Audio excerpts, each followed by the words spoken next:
Hi, I'm Brian Canone for FitnessSalesTraining.com, and I'm here with Kathy Savage of Kathy Savage Fitness. And a lot of the stuff you do, you train a lot of people all over the world, and you have all these people that find you through your website. And how do you go about finding online clients? Like, how do you get into online training? How would someone do that?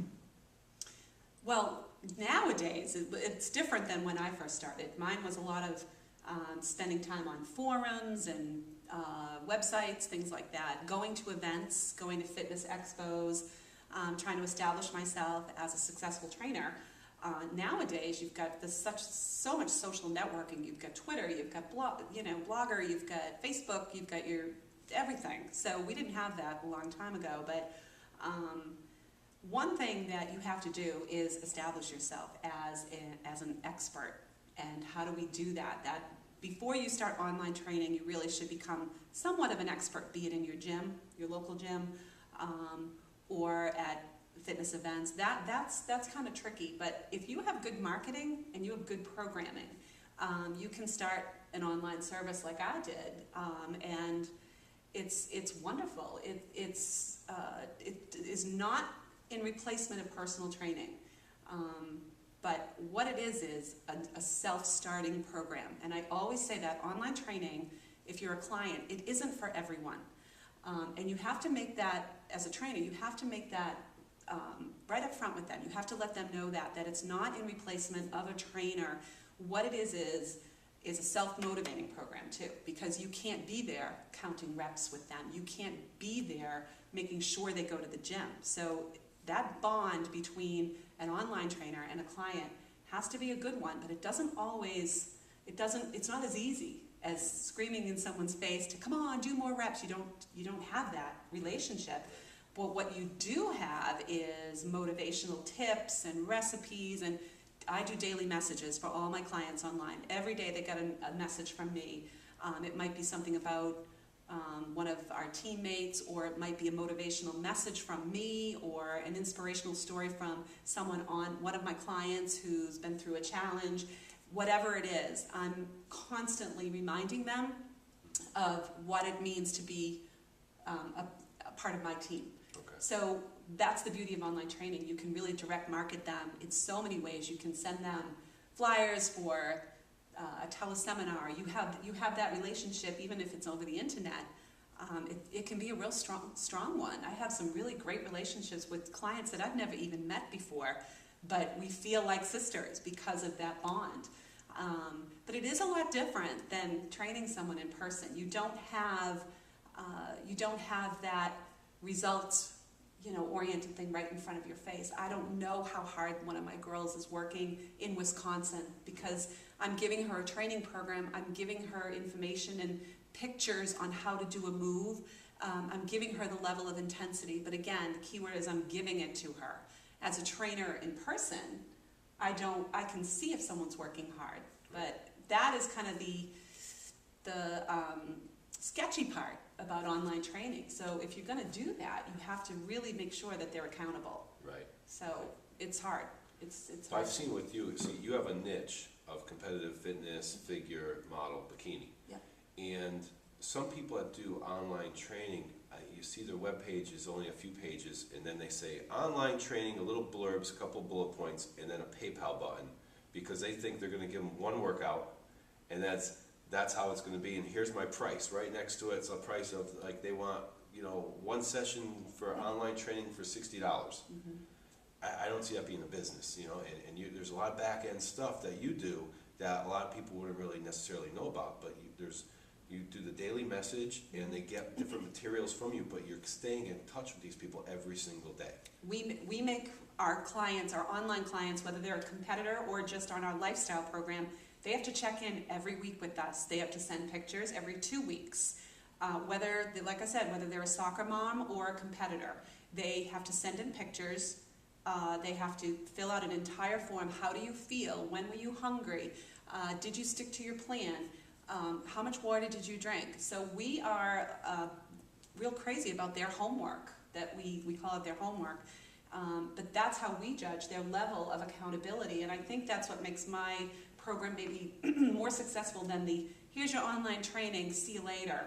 I think the success in anybody relies on their accountability. If you're a trainer, you know the clients that show up time and time again, that listen to you, they're your best success story. It's the same with online training. I can say that the clients that I have that are accountable are the ones that get it done. So to have something like that without anything other than just the PayPal button really cheapens the benefit of online program. There's nothing wrong with online programming as long as it's good. It shouldn't just be one training program. We profile girls based on what their goal is, what they want to look like, and we give them programs based on that look that they're trying to achieve. Do they want to be muscular? We give them this track. Do they want to get leaner? Do they want to lose weight? So everyone sees that the online training isn't one program. So trainers should develop several different programs. And then what their job is to decide where these clients fall within and go from there. And you have to market that, because otherwise people are going to think that it's a cookie cutter program, and they're not going to pay for it. There's no value in that. I've seen a lot of websites that just have one button, buy now, and it's a one payment type of thing. What you do is you get people interactive with you, so you make them send you their pictures every couple of weeks. So now you're showing them what, and you're asking them also with all your questionnaires about what type of results that they want to retain, get to, so that you're making a progressive program, so that someone gets a lot of value out of it. Yeah, our retention rate is pretty high, and I think it's because of that. They buy into it because they have to be.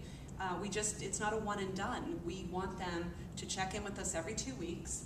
We make them establish 1 month, 3 month, 6 month, and 12-month goals right out of the gate.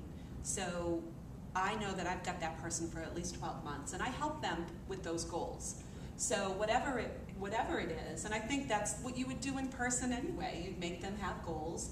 I wish trainers would start their sessions with that. That should be the first sentence you ask ask a client rather, because that's what I do even if it's in person or online. Where do you want to be? What do you want to do?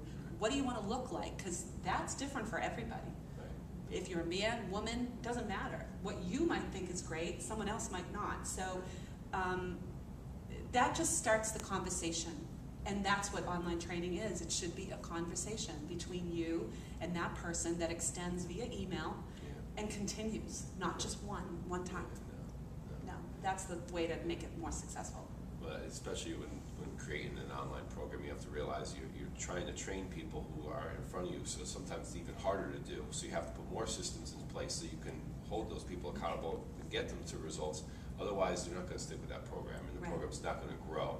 You only have a couple people on it. It's going to cost you more money to operate it than it is even to have it. So you really need to do volume and get a lot of people, and it's a lot more work sometimes in operating that, and you have to do it every day. So some people think if I do an online program, it's easy money, it's going to be quick. It's like, no, it's just as much involved as working with somebody one-on-one. It is, and sometimes it's more involved, because you could be answering questions back and forth all day long from that one person, as opposed to being with them for an hour and then it goes away, So there's a give and take, and there's good and bad parts of it, just like anything in life. The question is, as a trainer, what do you want to do? Where do you see your life going? How much do you want to work in the gym physically? So like I said, we all know trainers who train 60, 70 hours a week, and they love it. So as a trainer, you should ask yourself, where do I want to go with my business? Where do I want to be in 5 years? What do I want to establish? So using the internet and using the benefits of social networking will only help your business, whether you decide to be an online trainer or a trainer in the gym. You've just got to think of your business and how you want to set it up. I think trainers need to do that. I think you probably know a lot of trainers who just go into the gym, show up, and then they train people. There's so much more to that. So I think we all have to kind of step back and think of our long-term goals, just like we're telling our clients, and do the same for us. So if you're considering doing an online training program, you have to realize that you have to really plan it out and think about launching that program correctly, the right way, so that you're giving a really good value to your people. Otherwise, you're doing an injustice to your people. It's not going to take off. you really want to research it and figure it out and do it correctly first. Yeah. So Kathy Savage Fitness, thank you.